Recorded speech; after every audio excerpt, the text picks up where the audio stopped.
Bonjour à tous, bienvenue pour ce nouveau numéro de la Minute des Loustics. Le spectacle dont il est question aujourd'hui est celui de Christophe Moyer et il s'appelle « J'ai un arbre dans mon cœur ».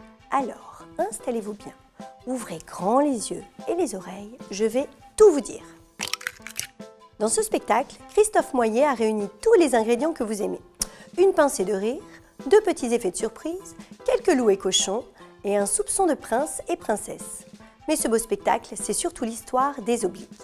Vous les reconnaîtrez facilement, ils portent tous des lunettes et un long nez. Les obliques mènent une vie tranquille, autour d'un lac surnommé la Merveille. D'un côté de l'eau leur maison et de l'autre une forêt. Mais une forêt bien particulière, puisqu'on y trouve des arbres sur lesquels pousse tout et n'importe quoi. Par exemple l'arbre à poissons, l'arbre à tétine, l'arbre à outils et même un arbre à doudou. Tout allait bien, jusqu'au jour où les enfants obliques maltraitèrent l'arbre à doudou. En effet, ils en voulurent plus, toujours plus. C'était facile, ils n'avaient qu'à les cueillir sur l'arbre. Mais alors, me direz-vous, et leur vieux doudou? Eh bien, les petits obliques les ont jetés dans l'eau du lac. Excédés, l'eau décida de partir. C'est alors que le monde des obliques commença à pencher. Et il fallut vite trouver des solutions, car vivre dans un monde déséquilibré n'est pas chose facile. Alors, les incorrigibles obliques, qui en veulent toujours plus, vont-ils devenir raisonnables? Vont-ils comprendre la différence entre le besoin et l'envie?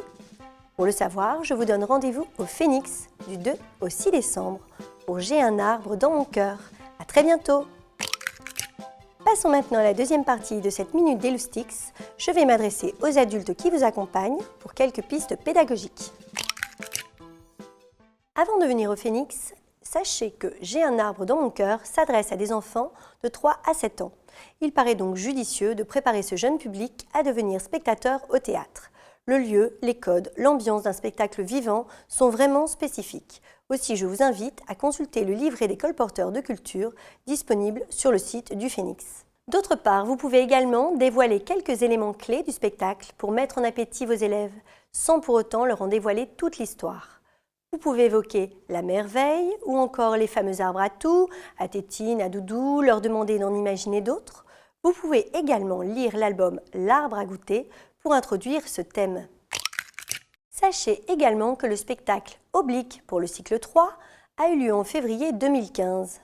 Si les cours moyens y ont assisté, quelques élèves pourraient peut-être en parler dans les classes des plus petits. De retour en classe, vos élèves pourront s'exprimer sur leur vécu personnel et collectif, leurs ressentis. Vous pouvez aussi leur proposer de courtes mises en scène autour des moments clés du spectacle. Je pense notamment à l'arrivée des loups ou à l'arbre à doudou qui vient d'être coupé.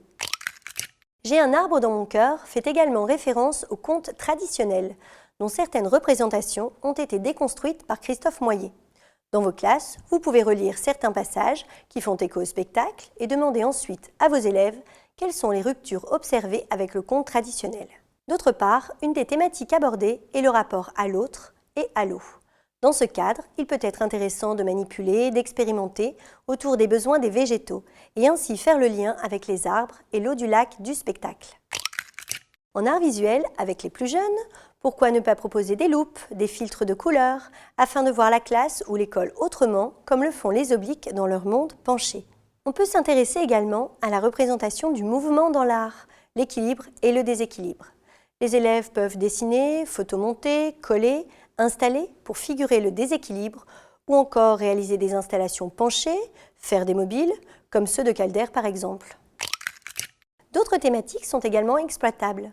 La représentation de l'eau calme, l'eau qui bouge, qui tombe, qui se transforme, ou encore la représentation de l'arbre, avec un travail autour des 5 sens, des arbres à thème, ou encore de l'arbre témoin du temps qui passe. Ce spectacle, comme vous pouvez le constater, aborde de nombreux points, l'échange et la solidarité, la différence entre le besoin et l'envie, mais aussi la notion de limite.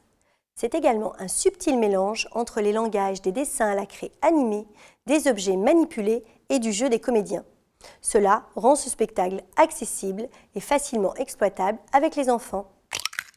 Sachez également que J'ai un arbre dans mon cœur s'inscrit dans un temps fort jeune public, puisque pendant une semaine, toute la ville de Valenciennes se mettra à l'heure des enfants, du musée des Beaux-Arts à la médiathèque, du conservatoire aux structures de la petite enfance, de nombreux ateliers, spectacles et rencontres culturelles seront proposés au jeune public. Il me reste donc à vous souhaiter un bon spectacle et je vous donne rendez-vous prochainement pour d'autres minutes d'Eloustix.